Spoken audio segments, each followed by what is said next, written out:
നമസ്കാരം. ഓം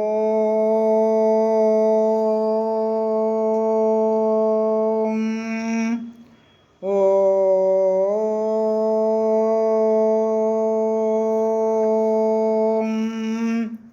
ഓം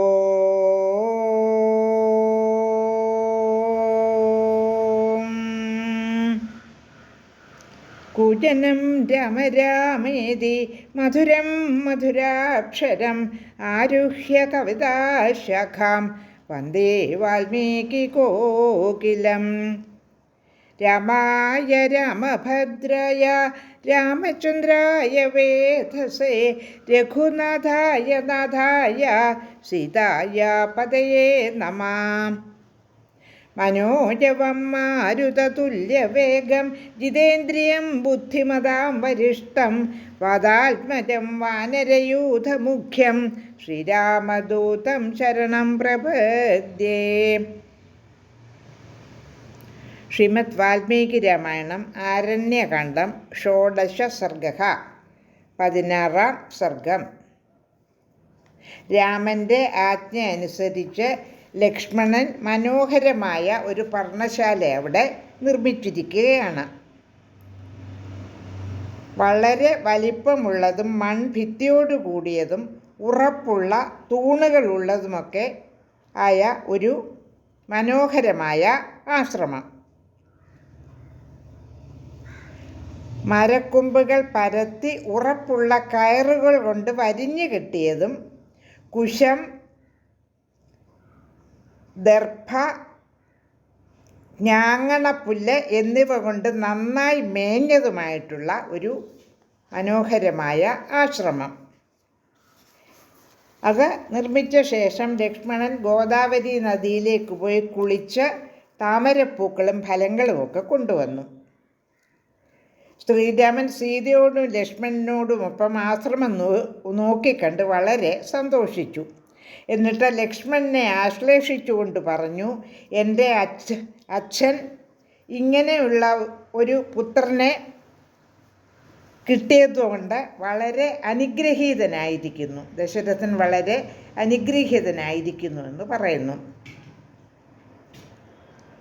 അങ്ങനെ ലക്ഷ്മണനെ വളരെ സ്നേഹത്തോടും ആശീർവാദത്തോടും പുകഴ്ത്തി പറഞ്ഞതിന് ശേഷം സീതയോടും ലക്ഷ്മണനോടും കൂടി ആശ്രമത്തിൽ വളരെ സുഖമായിട്ടവർ താമസിക്കുവാൻ തുടങ്ങി. ഇനി 16-ാം സർഗത്തിൽ എന്താണ് പ്രതിപാദിക്കുന്നതെന്ന് നോക്കാം. അഥ ഷോഡശ സർഗഃ 16-ാം സർഗം. ശ്ലോകം 1. വസതസ്യ തു സുഖം രാഘവസ്യ മഹാത്മനഃ ശരദ്വ്യാപയേ ഹേമന്തം ഋതുരിഷ്ടപ്രവർത്തത. മഹാത്മാവായ രാമൻ സുഖമായി വസിച്ചുകൊണ്ടിരിക്കെ ശരൽക്കാലം കഴിഞ്ഞ് നല്ല മഞ്ഞുകാലം വന്നു ചേർന്നു.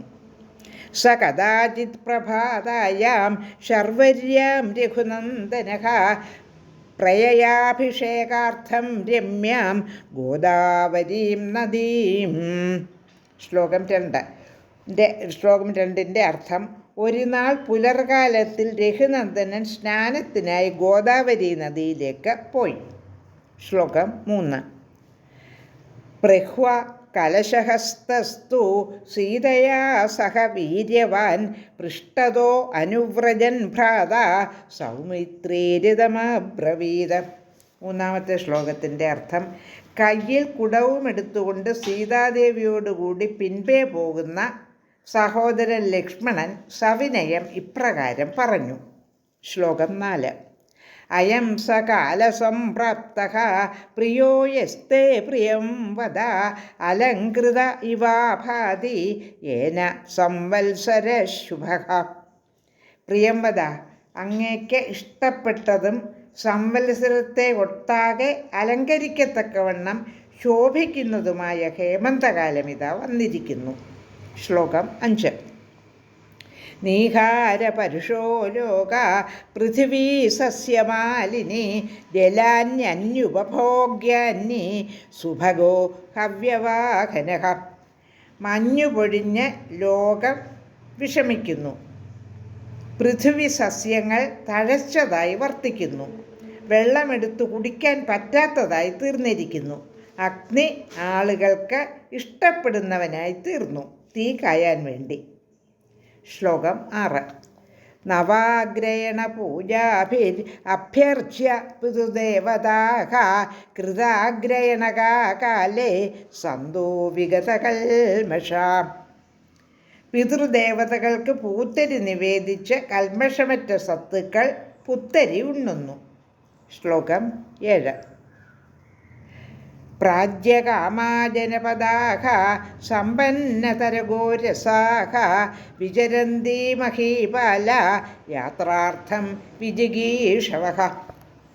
ശ്ലോകം 7ൻ്റെ അർത്ഥം: ജനങ്ങൾ ഗോരസ സമൃദ്ധി കൊണ്ട്, അതായത് പാല്, തൈര്, വെണ്ണ ഇത്യാദി സാധനങ്ങൾ കൊണ്ട് സംതൃപ്തരായി തീർന്നിരിക്കുന്നു.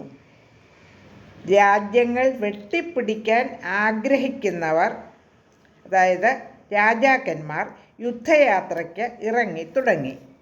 16ാം സർഗത്തിലെ 7 ശ്ലോകമാണ് പാരായണം ചെയ്തത്. ലോകാ സമസ്ത സുഖിനോ